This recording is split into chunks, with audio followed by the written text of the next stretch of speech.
All right, welcome back. In this video, we want to talk about something really important.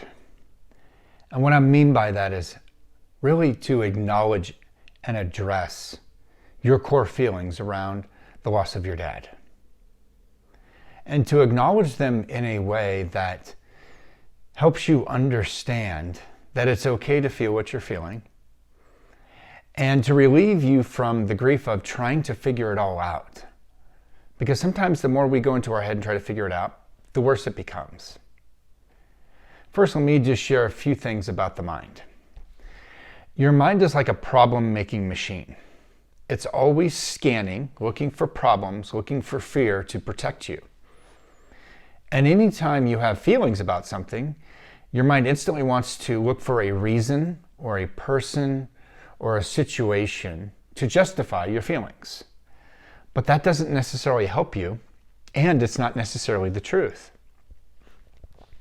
Just like when you're a child and you learn how to walk and you trip and fall, you get up and you blame the carpet. Because in that moment, when you're trying to walk towards your parents and they're like, come on, you can do it, and you trip and fall, it's embarrassing. And it's not that it's just embarrassing, that's the feeling that comes up. And then we want to attach it to why we fell. Well, it's the carpet. The carpet jumped out in front of me. Now, it might make you feel better, but we know that the carpet didn't jump out in front of you. So how come you feel embarrassed? Is it possible that you feel embarrassed because you just feel embarrassed? That we don't need to attach a reason to it? And the moment we attach a reason to it, it takes us out of just acknowledging that right now we feel embarrassed. And to just accept that it's okay to feel embarrassed. Because part of the reason the embarrassment keeps showing up in our life is because we don't want to be with it or acknowledge it. Just like a child who comes up to you and wants your attention when you're in a bad mood or you're focused on something else, that child may seem irritating or annoying to you. But really, you're just not available to be present with the child. But we blame the child needing your attention as being irritated.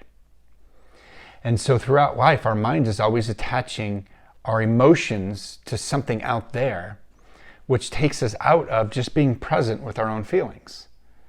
We don't really need reasons to feel bad or to feel good. On the other end of the spectrum, let's look at happiness. When I ask men what makes you happy, they almost always say their wife or their kids or something else. The challenge with that is the moment your wife and kids aren't happy, then you're not happy. And so when we attach happiness to reasons outside of ourselves, the moment those things aren't showing up, then we lose our happiness because we attach so much emotion to everyone else's actions or the world around us. So that's how the mind works, and that's how we play this association game. But now I want to bring you back to sort of the truth and just being in your experience. To be able to lean into your feelings is a powerful thing because it means that we're learning to be vulnerable. To lean into joy without needing a reason to is a beautiful thing, because the more we lean into joy, the more we become joyous. And so it's your responsibility to be in joy and to be lit up and to lean into it and let joy consume you. But when something's negative, like fear or hurt or worry or sadness, we resist it, meaning we don't lean into it. We resist it, and the more we resist it, the more it stays alive and the more energy we give to that. See, there's a phrase that says, whatever you can't be with owns you, and whatever you can't be with controls you. And so in our relationships, whatever we can't be with, we're going to have a hard time accepting or interacting with somebody else who has that same feeling. So when we see people that feel embarrassed or sad, it's really hard for us to just be with them without trying to change them or fix them or find out why they're sad or hurt or worried. And you really don't need to. If you stay present with any experience, then that experience will come to pass. And if you want to stay in that experience, well, then you can just go deeper into accepting that experience as okay. If I accept just being in joy without all my reasons, then I'm free to be in joy as much and deep as I want. Well, with fear or grief or sadness, if you just accept that you're sad, then it can pass. But if we resist it, it stays around longer, and then we get stuck with it. See, we're so afraid as humans, if we allow our sadness to come out, we're going to get stuck in it and it's forever. And that's not true. Because when we let happiness be okay, we never get stuck in our happiness forever, do we? Right. See, there's this myth that, gosh, if I just be sad, I'm going to be this way forever. And that's just your mind projecting into the future to protect you, but it's not true. But if you avoid it, ignore it, suppress it, or try to figure it out in your head, it's never going to go away. Just like that annoying child, the more you ignore them, the more they're going to keep coming back and becoming more annoying or go create a problem to get your attention. Well, right now, you've got that hurt, wounded self who really needs to be acknowledged and accepted. So let's work on this for a few moments, and then I'm going to have you go to your handout and just write this out. And then you're just going to say it out loud, and you're going to start to feel better and start to be able to move through things faster. So let's go with a few emotions. We're going to start with hurt, and then sadness, grief, and any other emotions. Just go ahead and write those down on a piece of paper. The feelings you've been experiencing, whether you're experiencing them right now or not, just top 5 emotions you've experienced since the death of your father. And I'm going to start with hurt. And it's very simple. It's a fill in the blank. You can't get it wrong. Doesn't matter what you say. Just write it down. I am hurt because my dad died. I am hurt because I'm alone without him. I am hurt because he died of cancer and there was no cure. Now let's go to sadness. I'm sad because I miss him. I'm sad because fill in the blank. And then go to grief. I feel grief because Father's Day is coming up and he's not here. I'm feeling grief because I'm an only child now. Whatever those are, they're totally fine.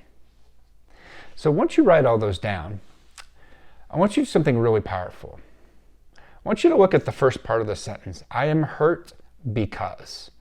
And make sure you write the because and then fill in the blank, because this is critical. I am hurt because, then fill in the blank. For whatever reasons, stories, answers you have, just fill in the blank. I am hurt because blank. And once you've done that, just read them out loud to yourself so that you can feel the experience. So you can feel what's true for you. And you're going to find out that several of the things you write down may not be so anymore. It just may be a mental conversation you've got playing in your mind, and it really doesn't bother you when you say it out loud and feel into it. And so if you have any of those, just cross those out altogether. If something is really there for you, then it will still be there in a few weeks. Otherwise, just discard it. If you read, I'm sad because, I'm an only child now, and you read that and you feel it and there's nothing there, just cross it out. You won't miss anything, because if that's really true, it will come back later in the form of sadness again. We only want to look at what you're really feeling right now. I'm hurt because of this. I'm sad because. I'm grieving because. So once you go through that process, you're going to come down to probably a shorter version of what you're really feeling and why. So let's say I am hurt because I miss my dad. I'm hurt because he died of cancer and there's no cure. This time I just want you to say, I am hurt. And then from the word because and everything you wrote after that, cross it all out. So it'll look like this. It says, I am hurt because, and from the because on over, just cross that all out. And just say, I am hurt. And just give that a few seconds. And then go to the next one. I am hurt. And cross out from the because, everything after. And once you go through all the hurts, just pause for a moment and check in with how you're really feeling when you say, I am hurt. And just notice that as you are really present to that pain can actually leave. See, the answer is in the experience. Everything you're trying to work on is in the experience. And if you just allow yourself to be in the experience and breathe into it, the experience can leave and pass, and you can be okay with it. You're learning to be at peace with the way that you are, because there's nothing wrong with you. You're not broken. You have real feelings. And you're starting to see that anything you say after because, we think is the reason why. And we have to have some reason to feel hurt, or we're crazy, or we need help, or something's wrong with us. Well, the truth is you're hurt because you're hurt. And it's okay to be hurt. If I start laughing right now, you're probably going to want to ask why. And I have to explain to you why I'm happy. And if I tell you I'm happy because I'm happy, that's not going to make sense to most people, because we think we have to have a reason why we're happy, or else you're crazy. Well, that's weird. You're on drugs. You can't just be happy. Well, the truth is you can. You can be happy just because you're happy. You can sing and dance not dance while you're driving a car. I wouldn't recommend that. But you can sing. You can laugh in your car while you're driving for no reason at all. Maybe you're just thinking of something happy. Or you're just happy because you're alive and life is good. You don't have to have a reason to justify your experience. Just like when we're feeling sad, we don't have to have this Freudian Carl Jung explanation for feeling sad. It's okay just to be what you are right now, because that's life. And the more you can be with the uncomfortable feelings, the more you can have peace and joy and love. Because those are beautiful, empowering experiences, we also have some hurt and pain around those. So let's go to the next one. I'm going to write this down. I am sad because I miss my dad. I am sad because I wish he was here. I'm sad because both my parents are dead now.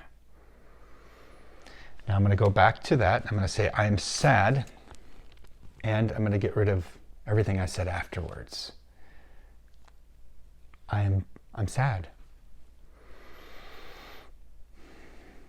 I'm sad. And the more you just allow yourself to breathe into that and hold that experience as sacred, just like you hold love as sacred, now you're a whole being. You're a whole person honoring your experience. I'm just sad.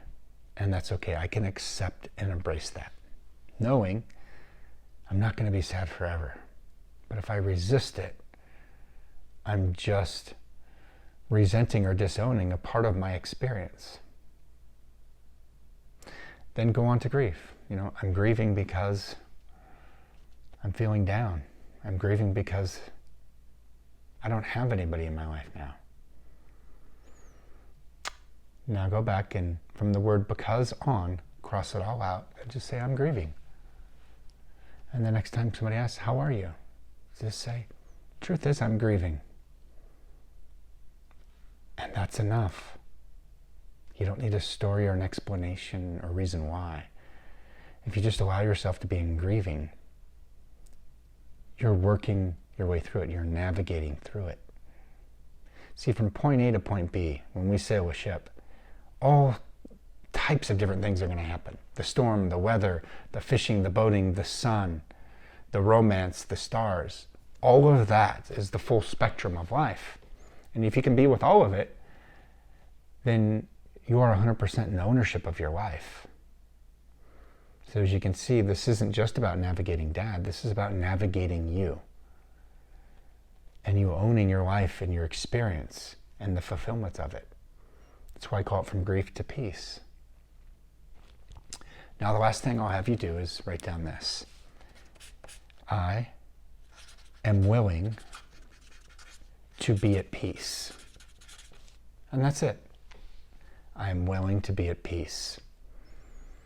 I am willing to be at peace. And just allow yourself to sit with that.